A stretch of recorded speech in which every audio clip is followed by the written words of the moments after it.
तनवीर भाई, जो आपने बात करनी है उसको प्लीज कीजिएगा जरूर। एक मैच रेफरी को एक क्रिकेट बोर्ड ये डायरेक्टिव्स दे सकता है कि आज आपने फला टीम के खिलाड़ियों से हाथ ना मिलाने के डायरेक्शन देने हैं? क्या मैच रेफरी का प्रोगेटिव है? अगर पैसों की ऑफर ज्यादा की होगी अगर आईपीएल में पैसों की ज्यादा ऑफर की होगी तो उसमें तो फिर वो जिस तरफ आप उसका स्टीयरिंग घुमाओगे वो घूम जाएगा। तो मुझे तो ऐसा लगता है कि पैसों की ऑफर की होगी।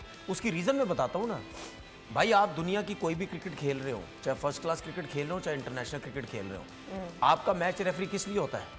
प्लेयर गाली देंगे, फाइन लगेगा, नीट एंड क्लीन मैच होना चाहिए, कोई किसी से लड़ेगा नहीं, कोई किसी के कपड़े नहीं फाड़ेगा, ठीक है, घूरियां भी डालेगा तो आपके अंपायर जो है आपके रोकते हैं कि भाई ये काम नहीं चलेगा, ठीक है, गालिम गलोच, ये चीजें कुछ भी नहीं होंगी। अगर कोई ना कोई ऐसी उल्टी सीधी हरकत किसी प्लेयर ने कर दी तो उसके ऊपर फाइन लगा दिया जाता है। तो ये सब कुछ कौन करता है? ये सब कुछ कौन करता है? ये मैच रेफरी तो करता है। इतने मजे से वो पूरे मैच में, चाहे टेस्ट क्रिकेट हो चाहे कोई भी फॉर्मेट को हो, वो एसी के अंदर बैठा होता है। किस लिए उसको पैसे मिल रहे होते हैं? इसीलिए मिल रहे होते हैं। इसका मतलब क्या है? इसका मतलब सिंपल सी चीज ये है। अच्छा, कुछ चीजें हैं वो जय शाह के आने के बाद क्यों शुरू हुई हैं जी, ये इसके बाद ही क्यों शुरू हुई हैं? उससे पहले तो कुछ भी नहीं था। क्योंकि मैं बार बार कह चुका हूं, इनकी गवर्नमेंट, जय शाह आईसीसी को कंट्रोल करेगा क्योंकि इनकी जो गंदी घटिया किस्म की सोच है वो। उसके बाद एक और घटिया किस्म का, माजरत के साथ, क्या माजरत भी नहीं बोलना चाहिए, गौतम गंभीर, ये इसी पार्टी का बंदा, इलेक्शन इसी पार्टी से लड़ा हुआ, ठीक है, उसकी सोच भी इसी तरह गंदी सोच अगेंस्ट पाकिस्तान। उस जैसे बंदे को इंडियन टीम में ला के बिठा दिया गया है। वो जो बोलेगा वही कुछ प्लेयर्स करेंगे। रोहित शर्मा और विराट कोहली की अर्ली रिटायरमेंट लेने की मकसद ही यही था कि भाई इससे जान छुड़ाओ, ये यहाँ बदमाशियां कर रहा है, ये वही सोच, ठीक है, ये पॉलिटिक्स वाली सोच लेके टीम के अंदर आ रहा है, जिसकी वजह से ये सब कुछ हो रहा है, ठीक है। अब मुझे एक बात बताएं, आईसीसी किधर है? क्यों नहीं आईसीसी सामने आया? क्योंकि ये इन्वॉल्वमेंट है इसकी, ये उन्हीं की इन्वॉल्वमेंट होगी। कैसे हो सकता है यार, एक इंटरनेशनल मैच हो रहा है, उसमें मैच रेफरी शिकायत भी कर दी साथी, अगर आप एक चीज उसमें मैच रेफरी जो है वो इसको इन्होंने हो सकता है पैसों की ऑफर की होगी जिसकी वजह से उसने ये हरकत की। तो बैन नहीं होना चाहिए, होना चाहिए, स्टेट वे बैन होना चाहिए। उस पे देखिए पाकिस्तान ने एहतजाज कर दिया।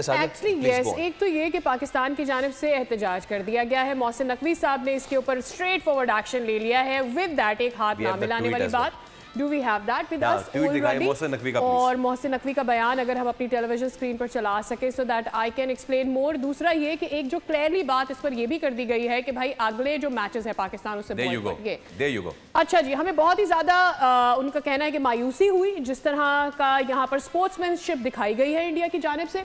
और फिर वो ये कहते हैं कि पॉलिटिक्स को घसीट के लाना इस सारी सूरत हाल में इंतहाई अफसोसनाक है। हम उम्मीद ही करते हैं कि जो भी विक्ट्रीज हैं उसको विक्ट्री ही रहने दिया जाए, दो टीमों के दरमियान उसको पॉलिटिकल एटीट्यूड में ना तब्दील किया जाए और सारी टीमें ग्रेस के साथ अपनी जीत को एक्सेप्ट करें। अच्छा, साथ साथ हम माइक हैसन का भी अगर चला दें, माइक हैसन का भी अगर आप you can put it on the wall कि माइक हैसन का क्या कहना था, क्योंकि माइक हैसन जो है वो तो ऐनी शाहिद हैं इस तमाम तर चीज़ के। उन्होंने आए, अच्छी बात यह कि Salman Ali Agha as a protest फिर वो नहीं आए प्रेशर करने, और माइक हैसन ने ये कहा कि भाई हम तो हाथ मिलाने के लिए तैयार थे, लेकिन अफसोस कि ऐसा नहीं हुआ। खिलाड़ी ड्रेसिंग रूम में चले, जैसे हमने कल भी आपको दिखाया था कि वो, बल्कि हम सुबह अपने शो में दिखा रहे थे कि जैसे वो नहीं होती, वो फुप्पो नाराज हो जाती हैं और फिर वो शादी के गेट से ना वो दुल्हन वाले कमरे की तरफ वो अपने लॉक कर लेती है कि हम नहीं मान रहे। इस तरह लॉक करते क्या इज्जत लूटने जा रहे थे तुम्हारी क्या? we have to rebuff that। लेकिन अब सिचुएशन ये है कि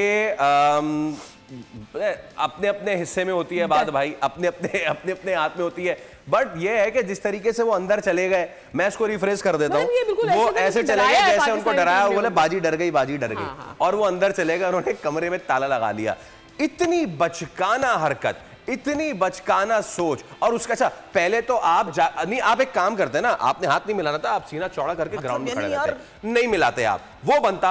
आप चले गए अंदर, आप छुप गए और आपने कमरे को लगा दी कुंडी और उसके बाद आप प्रेस कॉन्फ्रेंस में आके सीना चौड़ा करके बता रहे नहीं मैं तो ये कहता हूं कि कुछ चीजें जो हैं वो स्पोर्ट्समैन स्पिरिट से ऊपर होती हैं। ये एटीट्यूड ऐसा था कि उनके अपने अंदर शर्मिंदगी इतनी भरी हुई थी कि वो नहीं चाह रहे थे कि मीडिया उनको फॉलो करे।